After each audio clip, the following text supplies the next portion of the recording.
답답할 땐 언제나 돈 파는 가게.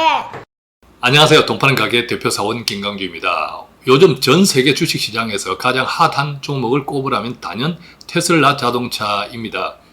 오늘은 2월 14일입니다. 2월 13일 그러니까 어제 미국 현지 시간 테슬라 자동차 주가는 또다시 5% 가까이 크게 올랐습니다. 요즘 거듭되고 있는 테슬라 주가 거품 논쟁에도 불구하고 말입니다.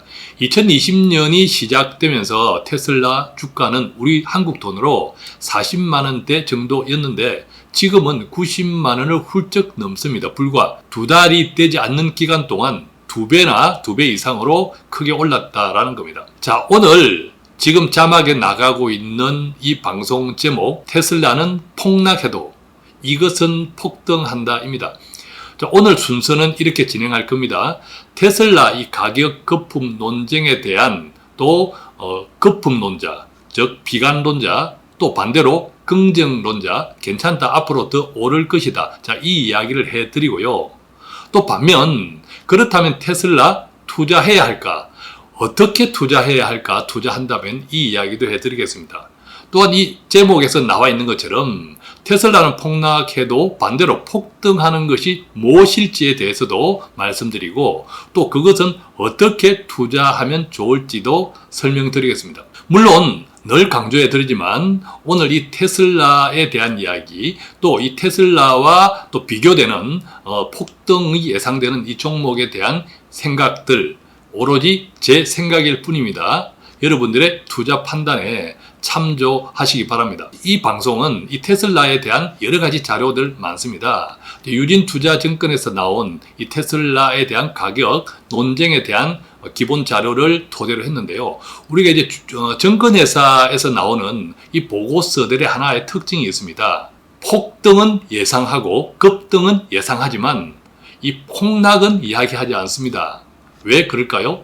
바로 증권회사에서는 그 증권회사의 이익이 이 투자자들이 계속 활발하게 투자시장에 머물러 있어야 하기 때문에 폭락하는 예상은 절대 하지 않습니다.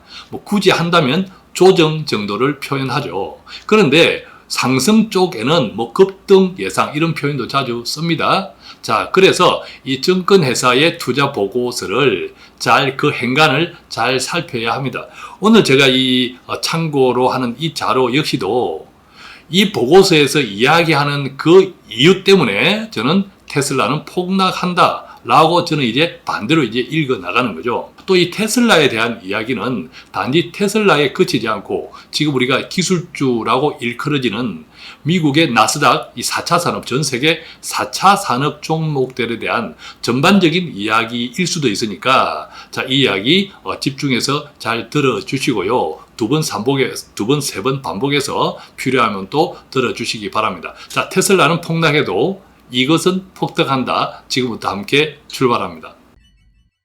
우선은 요즘 거듭되고 있는 테슬라 거품이다 아니다 이 이야기부터 해야겠죠. 앞서 말씀드린 대로 증권회사나 모든 투자기관들의 해당 종목, 지금 테슬라도 마찬가지인데 이 보고서에는 폭락은 이야기하지 않습니다. 왜냐하면 바로 이 투자자들이 주식시장에 계속 머물게 하는 것이 그들의 이해관계에 맞기 때문이죠.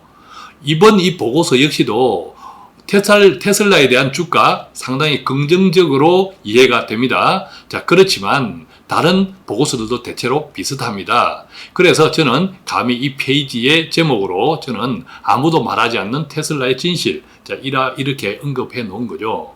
자, 그렇지만 저는 테슬라는 폭락한다 먼저 말씀드리고 반대로 자, 폭락하면 어떻게 해야 될까?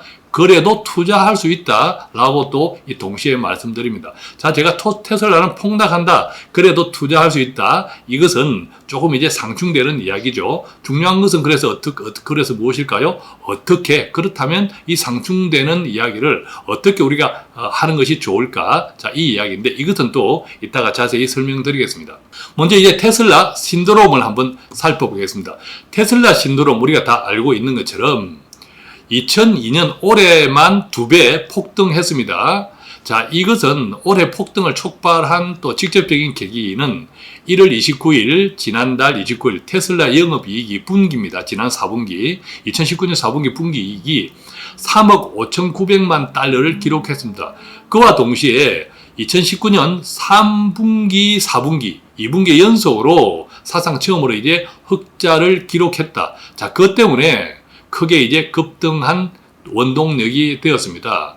그렇지만 자, 이 같은 3, 4분기 연속 흑자에 대해서 어떤 사람들은 이렇게 이야기합니다. 지난해 그러니까 3, 4분기 흑자를 기록했지만 테슬라가 설립한 이후 지금까지 1년 통틀어 흑자를 기록한 적은 없었다. 평가절하하는 거죠. 심지어 테슬라는 월가의 새로운 카지노다. 자, 이렇게 이제 표현하기도 합니다. 월스트리트 저널 같은 경우에는요, 더 심하게 이야기합니다. 테슬라의 주가 급등세는 과거 2000년 닷컴 버블, 2008년 유가 폭등, 또 2017년 우리가 잘 알고 있는 비트코인 버블보다 심각하다 이렇게 이야기합니다. 자, 비트코인 한번 기억을 되새겨 볼까요? 2017년 초에는 $1000에 불과했던, 미리 한 100만 원 정도에 불과했던 가격이 연말에는 무려 $20,000, 그러니까 뭐 2000% 폭등한 거죠. 그 이후 2017년 연말 이후 무려 1년간 80%나 다시 급전직하했습니다. 바로 이 테슬라를 아주 비관적으로 보는 사람들의 이야기입니다. 또 심지어 이 비관론자들은 테슬라 주가가 지금 거품이다 하는 사람들은 1720년대 사우스시라는 영국의 공기업입니다. 영국 정부가 그 당시 공공부채가 너무 많아서 그 공공부채를 이제 청산할 목적으로 만든 공기업입니다. 이제 남해 회사라고도 알려져 있는데 사우스시니까. 자, 이 공기업은 이 사우스시는 보물선을 인양하겠다. 그 다음에 최고 100배 투자금에 대해서 최고 100배 배당금을 약속하겠다 이런 이야기를 했죠. 자, 이러니까 공기업인데 벌떼같이 투자자들이 달려들어서 6개월 동안 무려 10배나 폭등했습니다. 자, 지금 이제 자료 화면에 나가는 그림이 바로 남해에서 사우스시 그 당시 1720년대 그 당시 이제 주가 흐름입니다. 자, 보시는 것처럼 자, 제가 이제 선을 끊는 것이 사우스시입니다. 요 정도가 거의 꼭지를 기록하다가 바로 이렇게 급전직하했습니다. 앞서 우리가 비트코인이 1년 사이에 80%나 폭락했던 것 말입니다. 자, 이 비관론자들은 지금 현재 테슬라 주가가 어디쯤 왔냐? 테슬라 주가 어디쯤 왔냐 하면 거의 뭐 이 정도까지 와 있다라고 생각하는 거죠. 지금 이제 자료 화면에 보는 것처럼 빨간 You are here 이렇게 이제 표현해 두었죠. 거의 뭐 이 비관론자들은 테슬라의 지금 현재 주가가 1720년대 사우스시가 남해 회사가 꼭지에 다다르기 일보 직전에 그 수준에 지금 이제 테슬라 주가가 와 있다. 자, 이렇게 이제 표현하고 있는 거죠. 자, 그렇지만 반대로 이제 낙관론자들의 주장을 하나씩 살펴보겠습니다. 이 낙관론자들의 주장은 의외로 많습니다. 한 5가지가 되는데, 첫 번째, 이 테슬라는 파괴적 핵심자로서의 프리미엄이 있다라는 거죠. 파괴적 핵심자. 자, 예를 들어 보겠습니다. 몇 해 전입니다. 이 테슬라가 예약 판매를 했습니다. 모델 3. 자, 지금 이제 중국에서 인도되고 했던 거죠. 한 번 충전으로 500km 주행 가능하다. 그래서 이 가격이 단돈 35,000불, 우리나라 돈으로 4천만 원에 이 핵심적인 모델 3를 한 번 충전하면 500km를 주행하는 이 자동차를 공급하겠다라고 몇 해 전에 발표를 했습니다. 자, 이 그림에 나가는 것이 바로 모델 3입니다. 예쁘죠? 그런데 그 당시에 이 테슬라가 생산할 수 있는 생산 대수는 고작 3만 대입니다. 그래서 그 당시에 포드 자동차 회장은 이렇게 말했습니다. 혁신, 디자인 다 좋다 이거야. 그런데 주문을 해도 만들지 못하는 차를 누가 산다고 그래. 이렇게 이제 비꼬듯이 이야기했죠. 그러나 막상 뚜껑을 열어보니까요. 어쨌든 전 세계적으로 32만 대의 예약 신기록을 세웠습니다. 이 32만 대가 예약되면서 사전 예약 비용으로만 받은 돈이 우리나라 돈으로 약 16조 5천억, 엄청나죠? 140억 달러였습니다. 그 결과로 테슬라는 자금난, 투자 자금, 그리고 판매를 동시에 해결했는데 어쨌든 그때 기준으로 테슬라는 1년에 생산할 수 있는 대수가 고작 3만 대에 불과했습니다. 예약을 32만 대 받았으니까 정말 그 수준으로 이 예약에 대응한다면 10년이 걸려도 예약 판매자들에게 자동차를 공급할 말할 정도였죠. 그런데도 불구하고 이 테슬라 자동차에 32만 대나 예약금을 주면서 무려 16조 5천억 주면서 예약을 했던 이 소비자들이 정말 대단하지 않습니까? 이것이 창조적 혁신자로서의 프리미엄이라는 거죠. 여전히 테슬라는 이 파괴적 혁신자로서의 프리미엄이 있다. 이것이 테슬라 주가 앞으로도 계속 오를 것이라고 이야기하는 겁니다. 뿐만 아니라 두 번째입니다.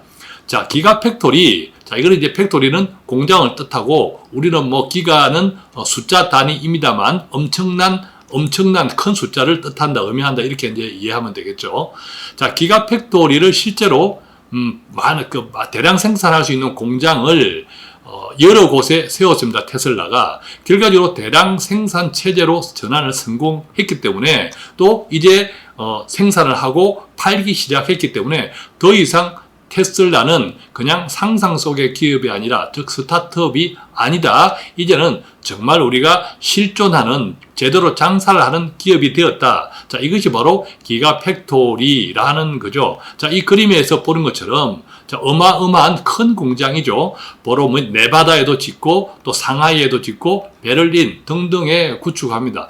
이 세계 곳곳에 어마어마한 이렇게 이제 생산 기지를 구축하면 한 해 수백만 대까지도 생산할 수 있는 능력을 이제 테슬라가 갖추어 간다라는 거죠. 자, 그림, 이 광활한 광야에 이 테슬라 자동차 공장 한편 멋지기도 하고 참 광활하기도 합니다. 자, 그래서 이제 대량 생산 체제까지 갖추었기 때문에 앞으로 계속 크게 생산해 나갈 것이고 실적은 좋아질 것이고 지금 가격은 거품이 아니다. 자, 이런 이야기를 하는 겁니다. 세 번째는요, 뿐만 아니라 신제품까지 출시되네. 자, 지난해 2019년 11월 달에는 사이버 트럭, 자, 이것을 공개했고, 올해 2020년에는 모델 Y 소형 SUV, 그리고 스포츠카 이런 다양한 라인업들을 갖추게 된다. 즉, 이제 큰 공장들이 확보되면서 대량 생산이 가능하다. 또 심지어 신제품까지 다양한 제품군으로 라인업까지 확대된다라는 거죠. 자, 네 번째는요, 테슬라는 전형적인 테크, 성장주 기업들의 패턴과 유사하다라는 거죠. 예를 들면 우리가 전형적인 기술주, 또 성장주들이 어떤 게 있을까요? 애플, 또 구글, 자, 이런 등등이 있죠. 자, 이 영업이익률이 확대, 이런 기업들은 영업이익률이 늘어나는 초기 국면에서는 PER가 100배 이상이었다. 자, 우리가 PER은 자주 나옵니다. 자, PER은 그래서 네이버 같은 데 찾아보십시오. 공부를 하셔야 됩니다. PER은 단순하게 말씀드리면 어떻습니까? 우리가 유통되는 이 주식 한 주당 그 기업의 1년 순이익을 한 주당 순이익을 주당으로 나누면 한 주당 순이익이 나오죠. 이 한 주당 순이익이 지금 현재 그 주당의 가격, 주가랑 어떤 게 비율이 있느냐라는 거죠. 그래서 분모 분자로 하면 밑에 한 주당 순이익 분의 현재 주가라고 이렇게 계산되는 것이 바로 PER입니다. 그래서 PER이 너무 크면, 너무 벌어지면 이 기업 가치에 비해서 주가가 너무 거품이다. 너무 이제 과대평가되었다. 또 이 PER이 너무 적으면, 너무 떨어지면 과소평가되었다. 자, 이런 지표로 삼는 거죠. 그때 한번 말씀드렸지만 역대 미국의 S&P 500 지수의 한 지난 10년간의 이 PER은, 평균 PER은 한 14 정도 되더라 하는 말씀을 드렸죠. 자, 지금 테슬라의 PER은 무려 200배가 넘습니다. 자, 그런데 이 초기 이런 테슬라뿐만 아니라 아까 애플 이따가 이제 소개해 드리겠습니다. 이런 기업들은 초기에는 다 이렇게 했다는 거죠. 그래서 애플도 2001년, 2003년 당시에는 PER가 100배에서 150배에 달았다. 지금 현재 애플은 PER가 27배입니다. 아주 양호하죠. 그림에 보는 파란색, 이 파란색이 바로 영업이익률입니다. 자, 애플의 영업이익률은 계속 이제 성장하는데 한때 그때가 언제였냐 보면 2000년 초에는 크게 이렇게 영업이익률이 적자였습니다. 자, 2000년 우리가 닷컴 버블 꺼지고 할 그때 적자였습니다. 또 보면 2001년 그럼에도 불구하고 이 굉장히 영업이익은 급락했는데도 불구하고 주가는 여전히 높은 수준을 기록했습니다. 자, 이때 상당히 이제 PER가 높았다는 거죠. 100배에서 150배. 현재는 바로 27배입니다. 또 그래서 2001년 뿐만 아니라 2003년 이렇게 이제 두 차례에 걸쳐서 크게 이제 주가가 떨어지는 그게 PER가 떨어지는 이게 조정기도 겪고 또 이제 PER가 또 크게 올라가는 이런 조정기도 겪습니다. 자, 여기서 앞으로 보는 표들이 다 이제 비슷한 그림인데요. 여기서 제가 이 포인트이죠. 이 그림에서. 자, 여기가 PER가 급격하게 떨어지는 지점입니다. 급격하게 떨어지는 지점이고 여기는 또 이 지점에서 영업 실적이 이제 오르는 구간입니다. 그러니까 영업 실적이 오르기 시작하면서 PER가 급락을 합니다. 이 이야기는요. 영업 실적은 오르지만 주가가 완만하게 떨어지는 것이 아니라 크게 떨어지는 시기를 거칩니다. 애플도 마찬가지였습니다. 지금 이제 그림에서 이렇게 크게 떨어지고 있죠. PER가 말입니다. 자, 아마존도 마찬가지예요. 아마존도 2013년, 14년 당시에는 PER가 무려 741배였습니다. 엄청나죠? 현재 아마존 PER는 한 90 정도 됩니다. 자, 그림 볼까요? 자, 그림 보면 마찬가지로 이제 파란색으로 보이는 것이 영업 실적입니다. 아마존도 이때 즉 2014년 이 무렵에는 영업이익률이 마이너스를 기록하기도 했습니다. 자, 그런데 제가 다시 위로 이렇게 빨간색으로 다시 이렇게 표시하는 이것이 그 당시에 아마존의 PER입니다. 그러니까 주가는 상당히 고곡 행진을 했고 그때 무려 PER이 700배가 넘었다는 거죠. 어쩌면 지금 테슬라가 200배가 넘으니까 아마존 그 당시에 700배가 넘는 것에 비교하면 상당히 약과인 거죠. 자, 이것도 재밌습니다. 아까 애플하고 비슷한데 이 아마존 주가와 영업 실적도 계속 등락을 거듭하다가 바로 이 지점 있죠. 이 지점이 2015년 2015년 중반 무렵인데 이때부터 PER이 급락을 합니다. 그죠? PER이 급락을 합니다. 반면에 이때 보면 아마존의 영업이익이 이렇게 내릴 때도 있지만 이제 오르는 추세로 이제 진입했다라는 것을 이제 확인할 수 있죠. 그렇지만 아까 애플과 마찬가지로 이때 아마존의 영업이익이 상승하는 국면에서 PER가 천천히 하락하는 것이 아니라 크게 급락을 했다는 것은 이때 주가가 크게 조정받았다, 즉 폭락했다라고 이제 이해할 수 있겠죠. 넷플릭스도 마찬가지입니다. 넷플릭스가 어떤 기업입니까? 바로 이제 동영상 스트리밍, 우리가 인터넷을 통해서 집에서 TV에서 텔레비전, 우리가 이제 방송국, 드라마나 이런 극장이나 이런 것들을 이제 볼 수 있도록 제공하는 서비스, 바로 넷플릭스죠. 넷플릭스도 자, 이 그림에 보는 것처럼 2003년에서 2004년 PER가 100에서 150에 달았다. 자, 넷플릭스도 꼭 같아요. 넷플릭스 현재는 표는 한 95 정도 됩니다. 95 정도 되는데 이 그림에서 아까 이제 우리가 애플, 아마존을 봤으니까 자, 이것도 비슷합니다. 파란색은 영업이익입니다. 실적이 계속 이제 개선되고 있는 모습을 보죠. 자, 이 역시도 어떤 2003년, 2005년 이 구간에는 넷플릭스 역시도 마이너스 구간, 제가 이렇게 까만 선으로 옆으로 이제 수평으로 쳐진 제가 빨간 선으로 다시 그렸습니다만 이것이 이제 영업이익률 제로거든요. 그러니까 제로 이하에는 다 마이너스죠. 영업 실적이. 자, 그런데도 이 PER는 자, 이 점 보십시오. PER 제가 2003년에 크게 이제 동그라미를 합니다. PER가 엄청났죠. 또 이제 PER가 엄청난 꼭지가 몇 번 있습니다. 몇 번 있다가 바로 이 지점에서 넷플릭스가 이제 영업이익이 안정적으로 이렇게 성장을 합니다. 안정적으로 성장하는 국면에서 이 역시도 넷플릭스의 PER는 크게 급락을 합니다. 역시 넷플릭스의 이 지점에서 PER가 급락을 했다는 것은 주가가 급락을 했다. 자, 이렇게 이제 이해해 볼 수 있겠죠. 자, 그래서 테슬라입니다. 테슬라가 올해 예상 실적 기준으로 PER가 100 이상이다라는 거죠. 자, 테슬라 지금 그림 화면에서 보고 있습니다. 테슬라는 지금까지 계속 적자입니다. 자, 이게 이제 0이 영업이익 제로인데 테슬라의 상당 지금까지 계속 마이너스에서 놀고 있죠. 테슬라 계속 적자 기업이었다라는 거죠. 자, 올해 이제 지난 2019년 3, 4분기에 처음으로 이제 흑자를 기록하고 이제 매출이 일어났습니다. 그러면서 살짝 이렇게 이제 플러스로 돌아서고 있는 모습을 보고 있죠. 자, 그런데 올해 예상 실적 기준으로 이 PER는 올해 예상 2020년 예상으로 다 매출도 하고 또 예상되는 이익을 다 거두면 한 100 정도다. 지금 이 자료 화면에 제가 이렇게 별표 표시한 이 지점이 지금 현재 테슬라의 푸어입니다. 이익이 조금 보이니까, 이익이 조금 하니까 지금 우리가 올해 2000년 들어서 이 2배 이상 급등한 것처럼 이렇게 테슬라 푸어가 급등했습니다. 자, 그런데 여기에 이제 꼭 이거 기억하십시오. 바로 이것이 예상실적이라는 겁니다. 예상실적.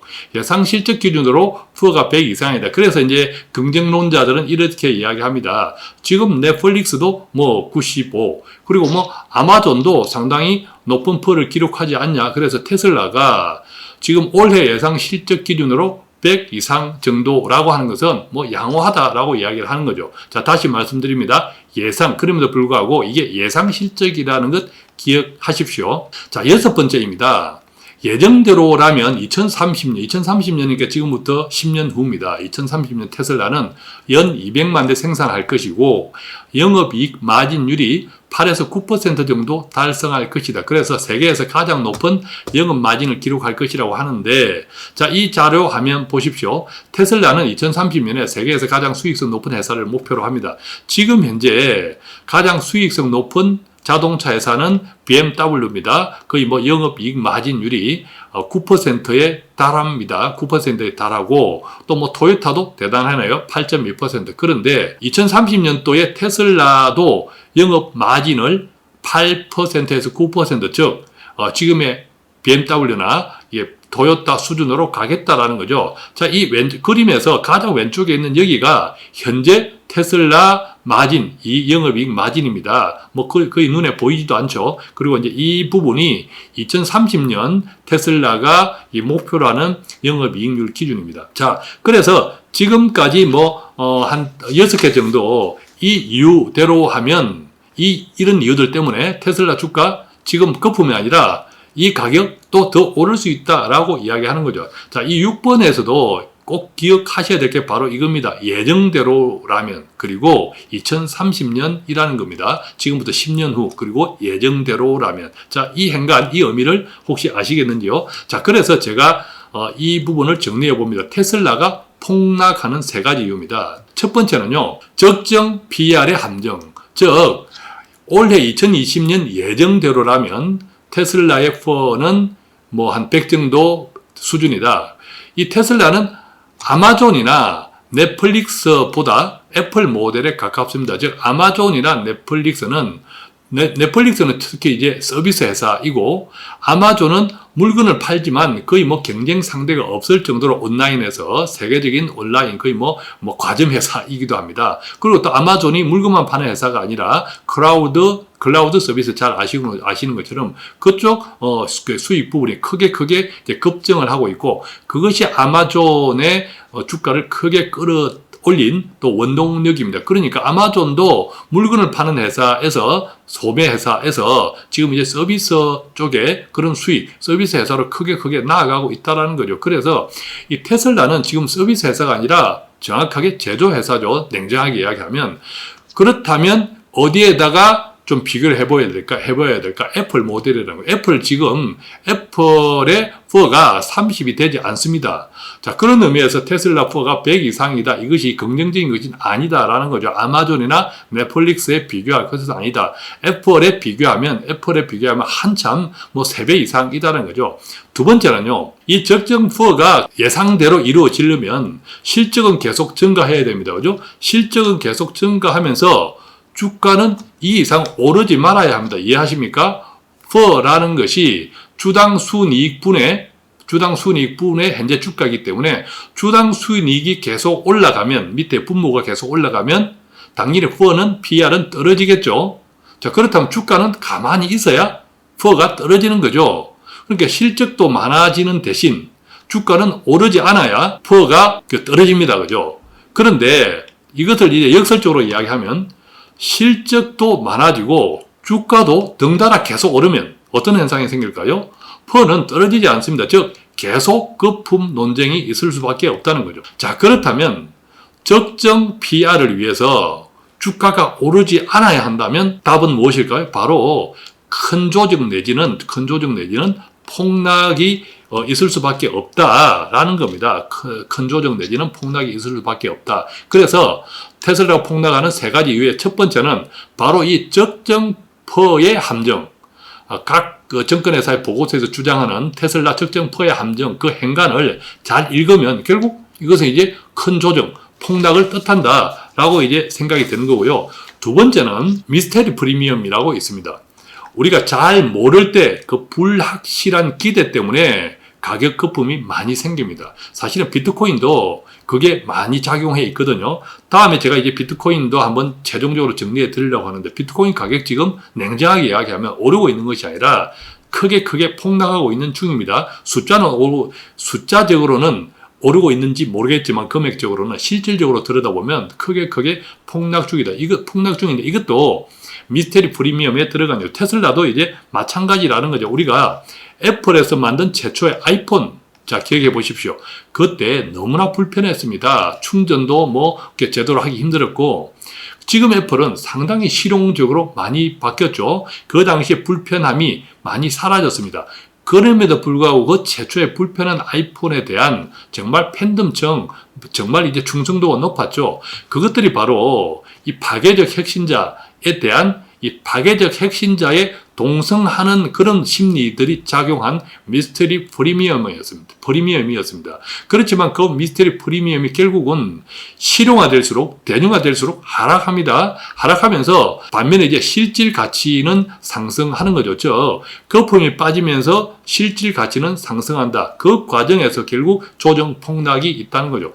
현재 애플은 사업 다각화를 하고 있고, 제품 부분의 비중이 하락하고, 애플 또 페이라든지 등등 서비스 부분의 비중이 상승하고 있습니다. 나름대로 이제 애플은 제대로 된 다각화된 사업 모델을 가지고 실질 가치를 상승 중인데, 그렇다면 지금의 테슬라 자동차 보십시오. 불편하기 짝이 없습니다. 자, 저는 타보지 않았지만 테슬라 자동차 이 팬들 정말 열렬한 열렬한 소비자들은 똑같이 이야기합니다. 매우 불편해. 그렇지만 나는 테슬라 자동차를 타는 것이 너무 자부심, 자랑스러워, 이렇게 이야기하죠. 바로 최초의 아이폰 똑같은 겁니다. 너무나 불편하죠, 테슬라 자동차가. 그런데 이것이 개선되면 될수록요, 더 실용화될수록 애플처럼 이 미스테리 프리미엄 가치는 오히려 하락합니다. 이 뜻은 무슨 말입니까? 바로 주가가 떨어진다라는 거죠. 세 번째 이유는 기존 자동차 기업들의 변신입니다. 자, 기존 자동차, 우리가 포드 자동차라든지 뭐 GM이라든지 또 뭐 BMW나 또 뭐 토요타가 그냥 있을까요? 어쨌든 내연기관, 기존에 우리가 휘발유, 경유를 쓰던 자동차들은 줄어들고 있습니다. 자, 그 시장이 전기 자동차 시장으로 급격히 지금 대체되어 나가고 있습니다. 그런데 기존의 자동차 회사가 가만 열중시어하고 있을까요? 우리나라 현대자동차만 해도 그렇지 않은데 말입니다. 또 이 기존 자동차가 변신을 하면 이 테슬라보다 훨씬 사실은 유리합니다. 조직 있죠. 뭐 영업 조직 플러스 뭐 기존 이런 생산 조직 뭐 수만 명들 있죠. 그리고 인프라, 공장을 비롯한 인프라, 그리고 뭐 자금, 또 그렇습니다. 그렇기 때문에 앞으로 이제 전기 자동차 시장은 점점 경쟁이 치열해질 수밖에 없다라는 거죠. 지금까지는 어떤 의미에서는 테슬라 독주지만 이 기존 자동차 기업이 변신하면 또 이 기존 자동차 기업은 조직 인프라 자금 측면에서 유리하기 때문에 경쟁은 치열하다. 실제로 우리가 GM 자동차 2019년도에 GM은 북미 공장 5개와 기타 지역 2개 등 7개 공장을 올해 2020년 연말까지 폐쇄하기로 결정하고, 더불어 폐쇄하니까 건속 12년 이상의 노동자를 절반쯤 해고하기로 결정했습니다.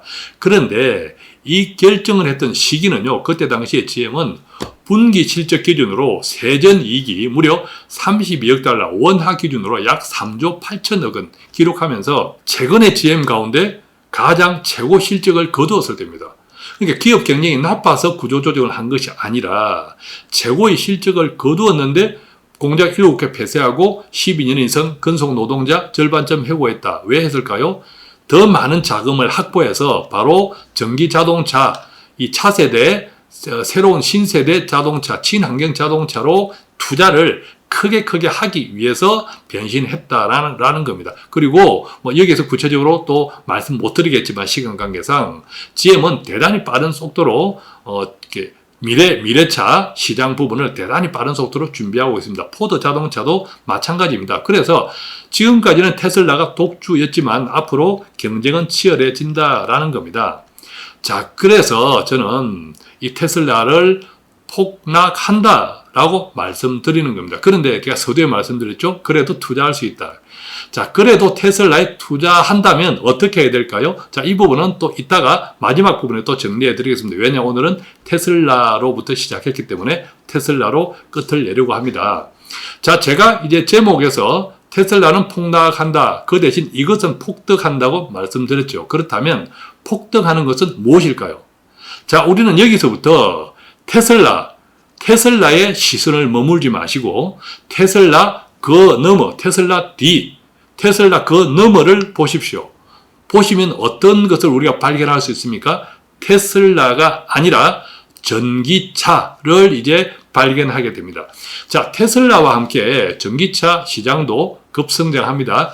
자, 지금 이제 자료 화면에 나오는 것처럼 자, 테슬라, 이 파란색이 테슬라입니다. 파란색, 그림에서 보면 파란색이 테슬라고, 자, 약간 희미한 부분, 그래서 제가 빨간색으로 칠해 보겠습니다. 이게, BYD라고 이제 중국 전기 자동차죠. 자, 이쪽도 같이 이렇게 성장하고 있습니다. 즉, 테슬라만 성장하는 것이 아니라, 주가가 올라가는 것이 아니라, 전기차 시장이 같이 커지고 있다라는 거죠. 자, 테슬라를 넘어서 뭘 보시라고요? 전기차를 보시라고. 자, 전기차 시장이 크게 넓어진다라고 하면, 바로 전기차, 테슬라뿐만 아니라, 전 세계 전기차 시장에 공급할 가장 핵심 부품, 바로 배터리죠. 2차 전지. 이 배터리는 폭등한다는 겁니다. 그래서 이 테슬라만 공급하는 것이 아닌 전 세계 계속 이제 전기차는 크게 증가할 것인데, 바로 핵심 부품 배터리는 그 배터리를 만드는 수요가 더 폭등할 것이고, 당연히 배터리 기업들은 더 그 주가가 오를 거라는 거죠. 최근에 이제 코로나 바이러스에도 이 전기차 배터리 업체 주가는 강세를 기록했습니다. 예를 들면 2차 전지, 이 테마, 한국 주식에서도 2차 전지 테마의 주식 종목들은 연초 이후 10% 이상 상승을 했는데, 자, 그것은 한국의 주도주는 우리가 어떤 종목으로 알고 있죠? 반도체죠. 그 반도체에 보다 삼성전자 하이닉스 그 상승률보다 2차 전지 테마가 연초 이후 가장 높았습니다. 자, 이것이 지금 어떤 의미에서는 테슬라가 가져오는 그 신드롬의 영향이지만, 더 크게 보면 테슬라 그 너머를 보면 바로 전기 자동차를 이렇게 봐야 한다는 거죠. 구체적으로 한국 배터리 업체들 주가도 급상승했는데, 특히 LG화학과 삼성 SDI 대표하는 이 배터리 이 기업들은, LG화학은 연초 이후 21.7%, 또 삼성 SDI는 34.3%나 이건 크게 급등했다라고 이제 표현을 할 수밖에 없습니다. 자, 지금 이제 자료 화면에 이제 보시는 것처럼 테슬라 주가, 또 LG화학, 또 삼성 SDI 주가 같이 이제 살펴보고 있습니다. 자, 이제 테슬라는 이제 파란색으로 보이는 것이고, 이 LG화학은 제가 주가를 따라 이렇게 그림을 그려봅니다. 빨간색으로, 빨간 볼펜으로 이렇게 올라가고, 그 다음에 삼성 SDI는 또 이 LG화학보다 더 주가가 테슬라하고 거의 비슷하게 이렇게 이제 치솟고 있는 것을 이렇게 보게 됩니다. 자, 그래서 다시 한번 테슬라를 넘어보면 뭐라고요? 바로 전기 자동차라는 거죠. 앞으로 10년이 아니라 불과 5년 후 이 전기차 비중은요, 현재보다 2배, 3배 점유율이 크게 상승합니다. 그래서 5년 후 2025년 배터리 시장 규모를 한 1,600억 달러, 자, 우리 한국 돈으로 180조 원 정도 추정하고 있습니다. 그렇다면 10년 후는 어떻게 될까요? 실제로 이제 이런 테슬라도 많은 배터리가 필요하겠죠. 이 기가 네바다라는 이 공장에서, 테슬라 공장에서 파나소니와 함께 자동차 배터리를 이제 생산하는 이 양이 전 세계 생산량 그 이상 수준으로 지금 계획하고 있다고도 합니다. 자, 그래서 테슬라는 폭락하겠지만 폭등하는 것 바로 2차 전지죠. 그렇다면 이 2차 전지는 어디에 어떻게 투자해야 할까? 자, 이 부분. 자, 파나소닉이나 LG화학이나 삼성 SDI죠. SDS가 아닙니다. 미안합니다. SDI 이런 등등의 개별 종목에 투자해도 되지만, 앞으로 배터리 회사들 계속 만들어질 겁니다. 특히 뭐 중국 등 이 시장 경쟁은 치열하죠. 그래서 누가 망할지 지금 실적이 좋다고 계속 앞으로 실적이 좋다고 담보하지 못하는 거죠. 왜? 이 2차 전지 배터리 부분의 경쟁 또 치열하고 계속 공장들이 확대될 것이기 때문이죠. 그래서 가능하면 뭐 몇몇 유망 개별 종목에 분산 투자하는 것도 필요하겠지만 대신에 이제 펀드나 ETF 등을 통해서 많은 이제 2차 전지 기업을 이제 랩으로 이제 감싸 안고 있는 같이 동시에 많은 기업들에 투자하는 이런 펀드나 ETF를 같이 결합해 나가면 좋겠다. 자, 이렇게 말씀드리고요. 자, 이제 마지막으로 테슬라. 저는, 폭락합니다.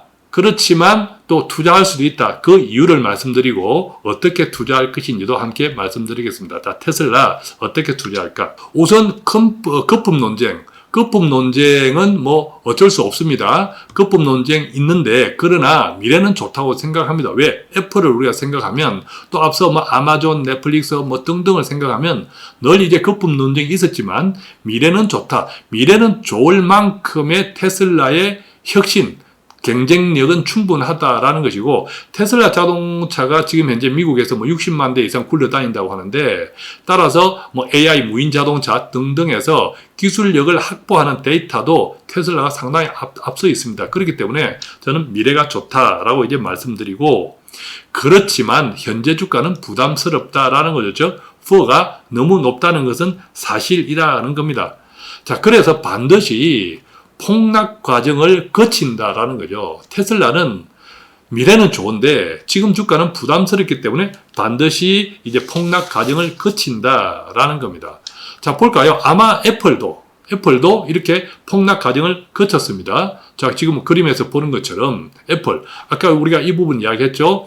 애플의 PR이 이렇게 이제 크게 변곡점을 찍고 급락하던 이 시기에 애플 그때 이제 영업이익이 이제 조금 확대되기 시작합니다. 자, 영업이익은 조금 확대되기 시작하는 그 점에 PER가 크게 급락을 했다는 것은 바로 주가가 크게 떨어졌다 이 이야기고요. 아마존도 마찬가지입니다. 바로 이 지점이 아마존의 영업이익률 반전 국면인데 이때가 PR이 뭐 PER가 741배 수준이었는데 보시면 거의 급락합니다. PR이 급하게 떨어졌다라는 거죠. 자, 이때 영업 실적은 뭐 조금 이제 개선되기 시작할 무렵입니다. 그러니까 이때 주가도 크게 조정을 받았다. 이렇게 이제 이해해 볼 수도 있겠죠. 넷플릭스도 마찬가지입니다. 자, 제가 이제 동그라미 치는 이 지점이 넷플릭스 영업이익률이 반전되는 국면, PR이 급락합니다. 그죠? PR이 크게 떨어지는 거죠. 마치 뭐 절벽에서 떨어지듯이. 자, 이때 역시도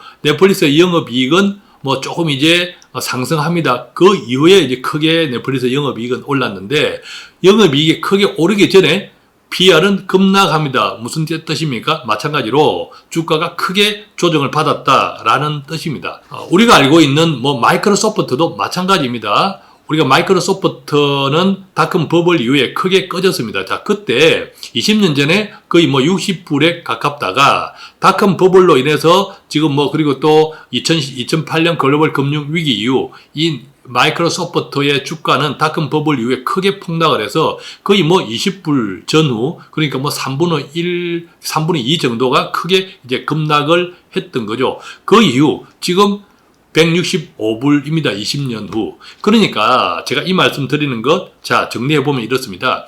모든 기업이 계속 지금의 PER 수준, 지금의 주가 수준을 그대로 유지한 거 없습니다. 또 재미있는 것은 영업 실적이 개선되면서 PER는 크게 떨어지고 그 PER가 급락합니다. PER가 크게 그냥 절벽처럼 급락하죠. 그 이유는 자, 지금까지 모든 종목들 주가가 크게 조정을 받는다, 폭락을 한다라는 거죠. 자, 그런데 테슬라만 유독 이것을 비켜갈 수 있을까요? 불가능하다라는 겁니다.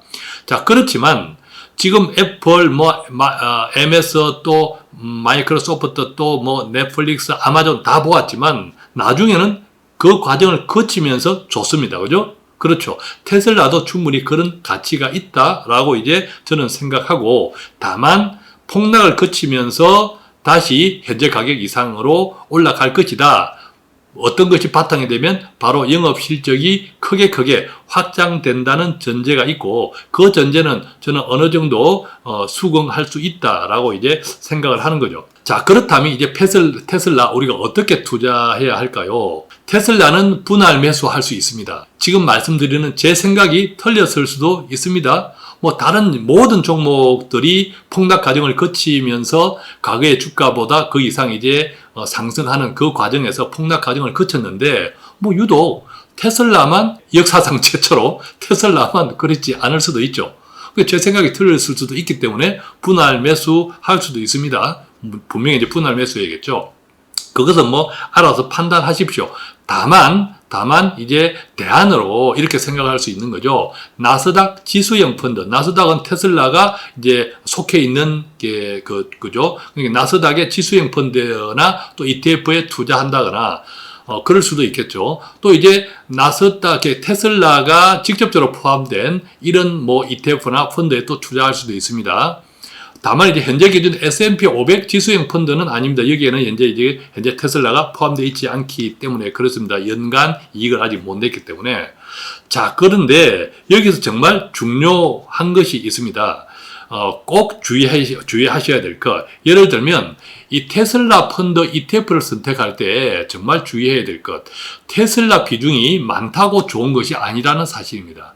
테슬라 비중이 많다고 좋은 것 아닙니다. 자, 이 부분 제대로 기억하셔야 됩니다. 예를 들어 보겠습니다. 테슬라 비중이 높은 CARZ라는 ETF가 있습니다. 정확한 이름은 퍼스트 트러스트 나스닥 글로벌 오토 인덱스 ETF입니다. 자, 이 펀드, 이 ETF의 성격은 이렇습니다. 제가 한번 읽어 드릴게요. 자동차 제조에 종사하는 가장 큰 회사의 실적을 추적한다. 즉, 그러니까 이 ETF는 CARZ입니다. 이 코드, 번호가 CARZ인데, 테슬라도 자동차 회사죠. 자동차 기업에 투자하는 ETF라는 거죠.